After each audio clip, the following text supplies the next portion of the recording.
Assalamualaikum warahmatullahi wabarakatuh. Bertemu lagi dalam perkuliahan Fisika Dasar kedua. Pada pertemuan kali ini kita masih akan melanjutkan bahasan terkait dengan arus, resistansi, dan daya listrik. Kita akan bahas tentang hukum Ohm dan tinjauan mikroskopiknya. Nah, kita sudah definisikan di pertemuan atau video sebelumnya bahwa perbandingan antara beda potensial listrik dan arus yang dihasilkan disebut resistansi ya. Jadi telah diperoleh bahwa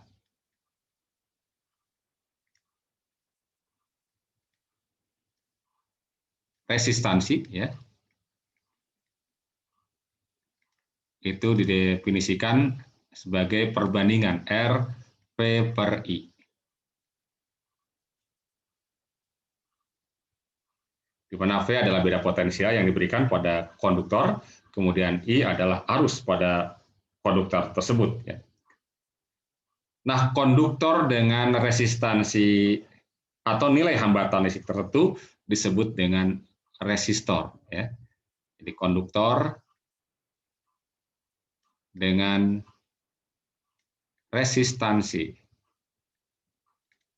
atau nilai hambatan tertentu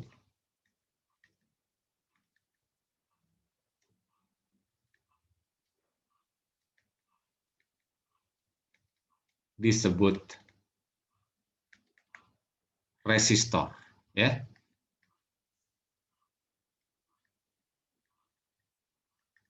Nah, umumnya atau biasanya nilai resistansi dari resistor ini tetap. Ya. Jadi saya beri tanda ininya. Jadi umumnya nilai resistansi resistor tetap.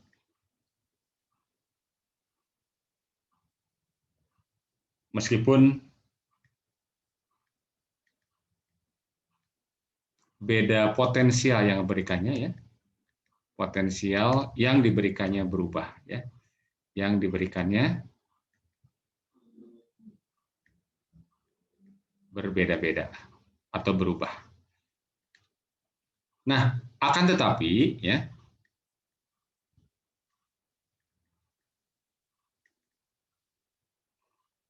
pada beberapa bahan ya, pada beberapa bahan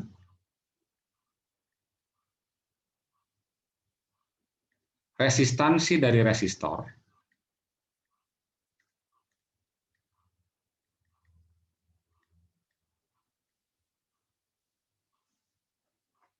berbeda ya. Berbeda ketika potensial yang diberikan berbeda pula ya. Ketika potensial yang diberikan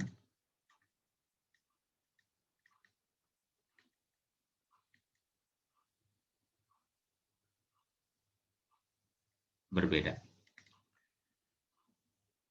Nah, dari ungkapan definisi resistansi R sama dengan V per I, kita sering menuliskan dalam ungkapan V sama dengan R dikali I. Ya. Jadi ungkapan R sama dengan V per I sering ditulis pula, gitu kan ya.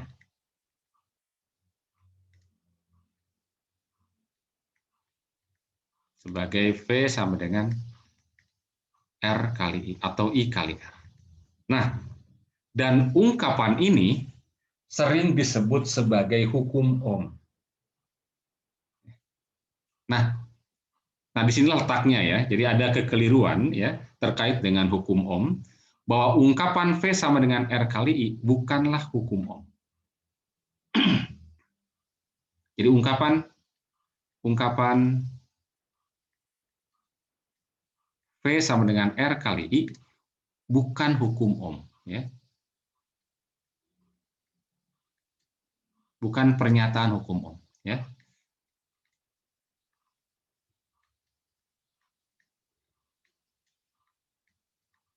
Jadi mungkin sejauh ini kita sering mengatakan apa itu hukum Ohm atau rumusnya P sama dengan R kali I. Nah, sebenarnya bukan begini ungkapan sebenarnya, ya. Jadi Ohm menyatakan bahwa di hukum Ohm, ya,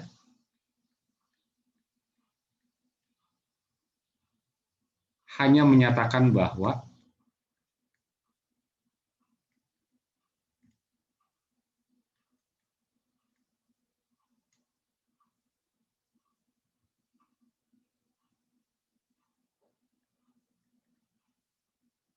kalimatnya begini, ya. Arus listrik, saya beri warna yang berbeda sebentar, ya.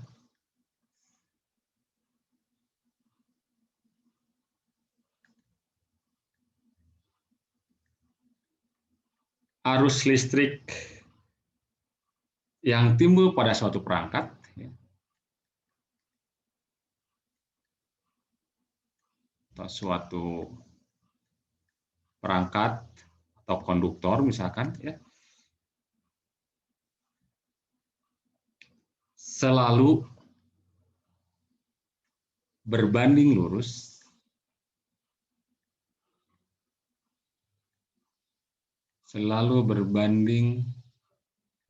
ya, ini lurus, ya, lurus dengan beda potensial yang diberikan, ya, beda potensial yang diberikan. Jadi secara matematis sebetulnya bahwa ungkapannya bahwa I itu sebanding dengan V. Jadi bukan rumusan V sama dengan L kali I. Ya. Rumusan V sama dengan R kali I itu diperoleh berdasarkan definisi perbandingan antara V dengan I-nya. Ya. Dan perangkat yang memenuhi hukum Ohm, ya,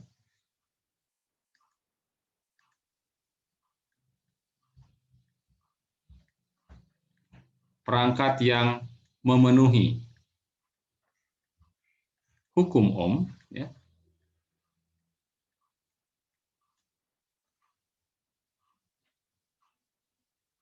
memiliki resistansi konstan, ya, memiliki resistansi konstan. Tidak bergantung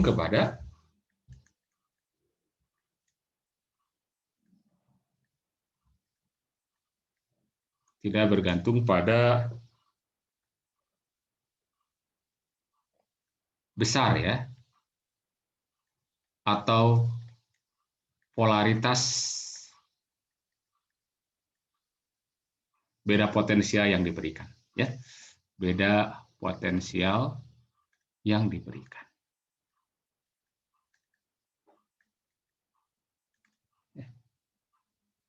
Nah, sebaliknya,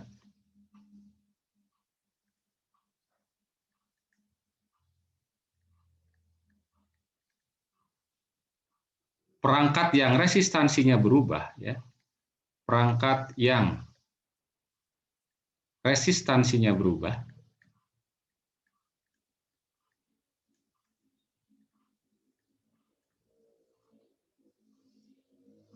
terhadap besar atau polaritas, ya, polaritas beda potensial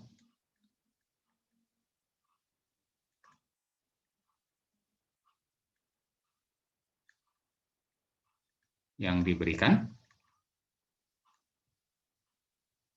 dikatakan tidak memenuhi hukum Ohm, ya.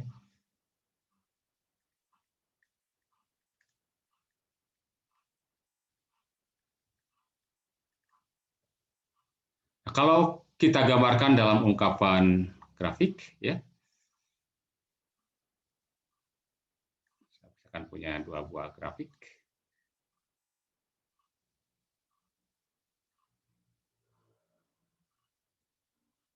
Yang horizontal menyatakan grafik beda potensial tegangan, yang menyatakan grafik arus. Ya. Maka kalau dia memenuhi hukum Ohm perangkat itu, dia akan linear hubungan antara I dengan P-nya. Ini, ya. Jadi ini memenuhi hukum Ohm, ya, memenuhi hukum Ohm.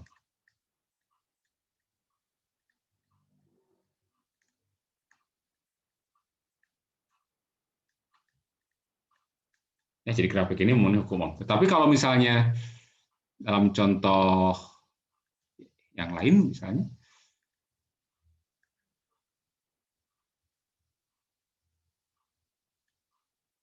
ada yang hubungan antara arus dan tegangannya itu tidak linear, ya. Jadi misalnya begini, pada kasus dioda misalnya, suatu saat kalian akan belajar tentang dioda, itu, nah begini. Jadi kalau ada yang seperti ini, maka ini tidak memenuhi hukum Ohm, ya.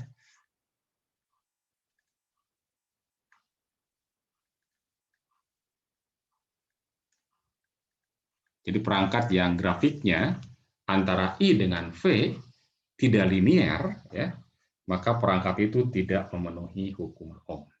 Oke. Jadi sekali lagi, bahwa rumus P sama dengan R kali I itu bukanlah pernyataan hukum Ohm, ya. Tapi pernyataan hukum Ohm hanya menyatakan bahwa arus listrik yang dihasilkan suatu perangkat sebanding dengan apa? Beda potensial. Dan kalau itu sebanding, maka memenuhi hukum Ohm. Tetapi kalau misalkan tidak sebanding, ya, berubah, nilai hambatannya berubah ini, ya. Jadi dari grafik I terhadap P, hambatannya tidak adalah gradien dari atau turunan dari ini. Seper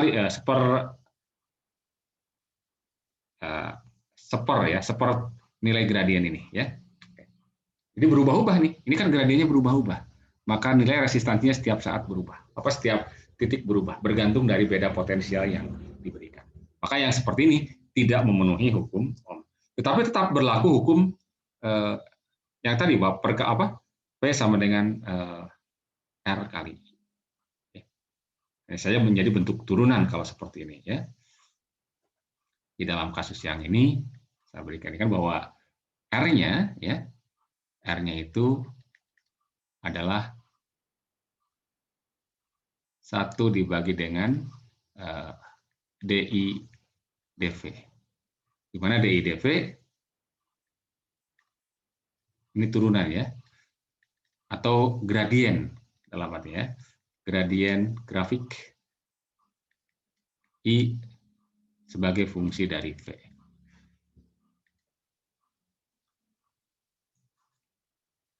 Kalau yang di sini, ini berlaku bahwa R sama dengan V dibagi dengan I.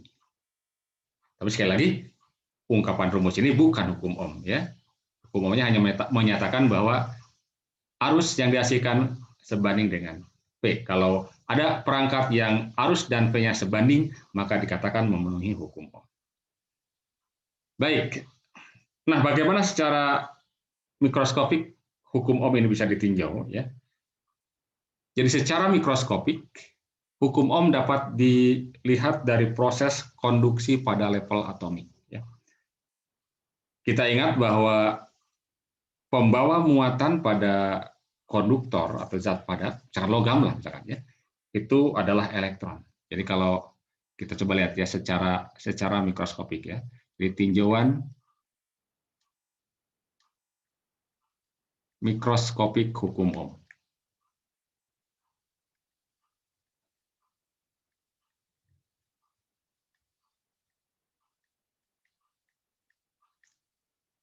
Jadi dalam logam, ya, pembawa muatan, ya, pembawa muatannya adalah elektron bebas yang tidak terikat ke dalam inti. Nah, elektron bebas juga disebut sebagai elektron konduksi, ya. Jadi di dalam logam, ya, di dalam logam pembawa muatannya adalah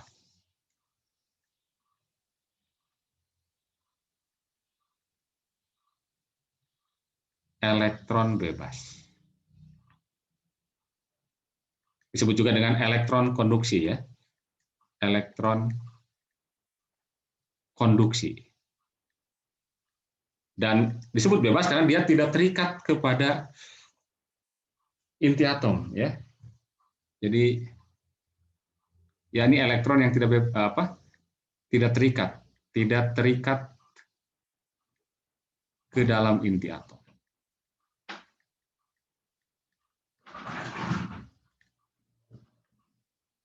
Nah, sekarang bayangkan misalkan ada elektron ya. Elektron bermuatan negatif ya. Elektron bermuatan negatif, kemudian ini dalam logam ya, elektron bebas, kemudian kita berikan medan listrik. Kita berikan medan listrik ini misalnya. Medan listrik E, maka kan pada elektron ini akan timbul apa? Akan timbul gaya listrik ya. Kemana arah gayanya? Nah, ingat kalau muatannya muatan negatif, maka arah gaya dengan arah medannya akan berlawanan. Dia akan mendapatkan gaya ke sini. Nah, ya. Di mana besar gaya ini adalah besar muatan elektron, biasa dinyatakan dengan muatan elementer E, maka F-nya akan sama dengan E dikalikan dengan E besarnya ya. E dikalikan dengan E. Nah, meskipun sebenarnya nanti elektron di dalam logam itu kan seperti yang sudah kita bahas pada video sebelumnya ya, atau pertemuan sebelumnya ya, itu kan akan terbentur-bentur gitu kan ya, sehingga akan ada kelajuan drift. Jadi lintasannya akan acak sebenarnya ya. Namun ketika dia berada dalam medan listrik, maka dia akan bergerak cenderung untuk melawan arah medan listriknya. Dan gerakannya kan kemudian disebut sebagai gerakan drift atau hanyut ya. Makanya kecepatannya pun kita sebut sebagai kecepatan drift ya. Nah, kalau kemudian kita terapkan hukum Newton ya. Jadi kalau mengacu pada hukum Newton ya, percepatan elektron dalam medan listrik ya,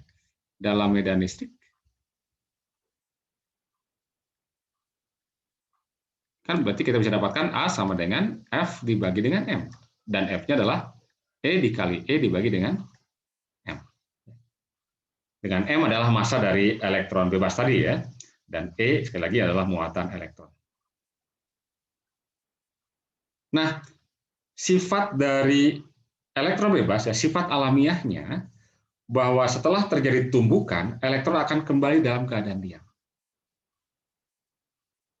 Jadi nanti kan sebenarnya elektron bergerak, tapi kan bertumbukan dengan atom-atom yang ada di dalam logam, gitu kan ya.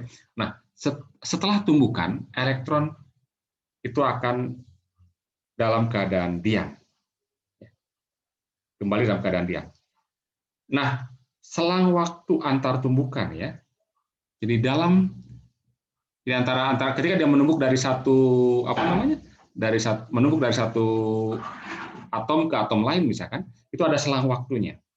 Jadi selang waktu antar tumbukan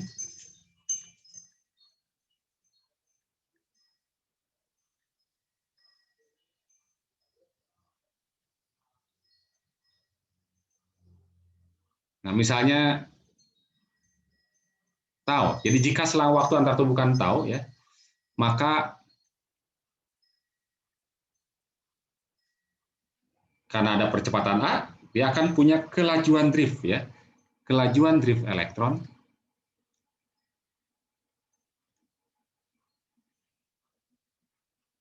bisa dinyatakan oleh V sama dengan A dikalikan dengan tau.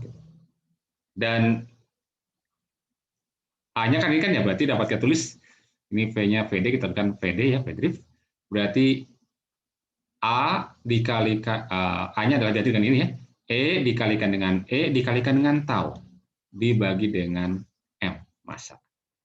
Oke.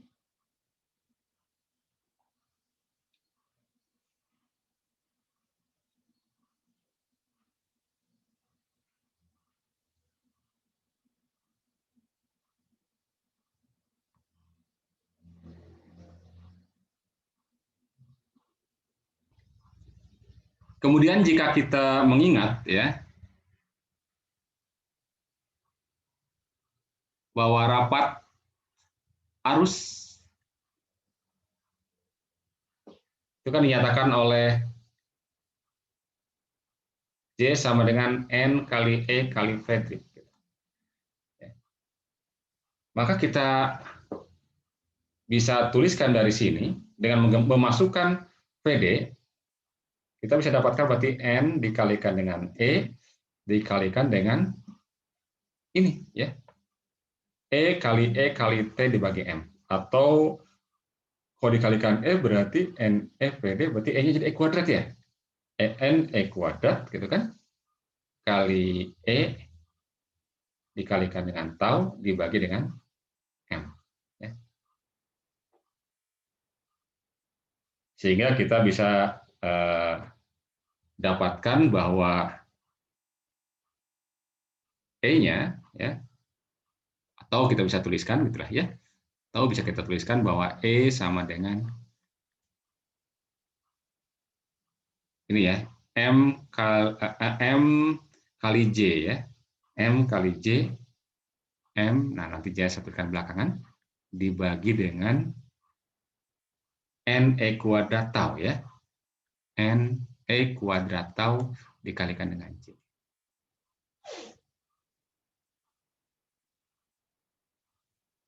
Dan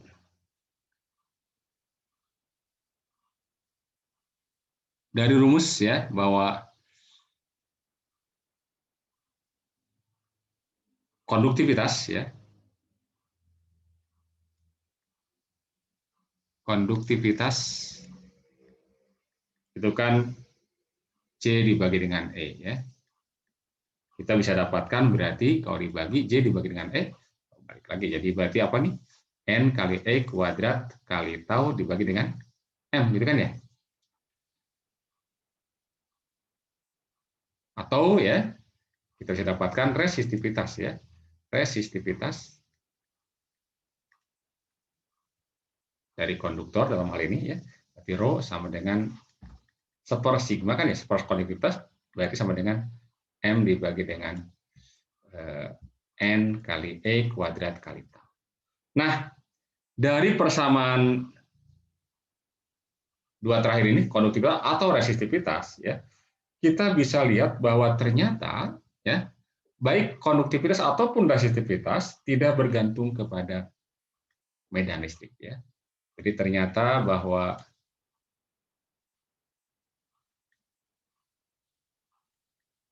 konduktivitas atau resistivitas tidak bergantung kepada medan listrik.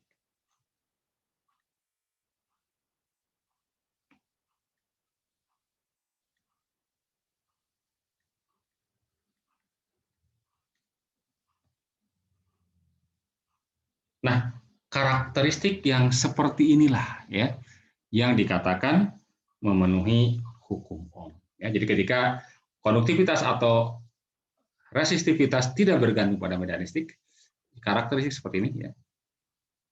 Karakteristik seperti ini ya. Yang memenuhi hukum Ohm ya.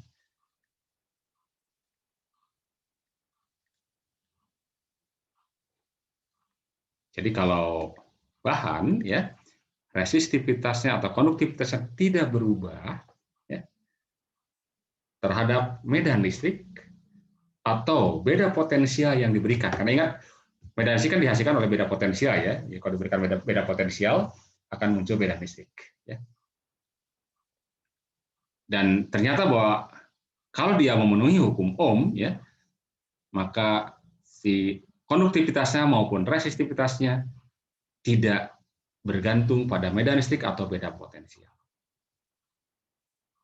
Oke, itulah hukum Ohm dan tinjauan mikroskopiknya. Sampai di sini dulu. Semoga bermanfaat. Terima kasih. Assalamualaikum warahmatullahi wabarakatuh.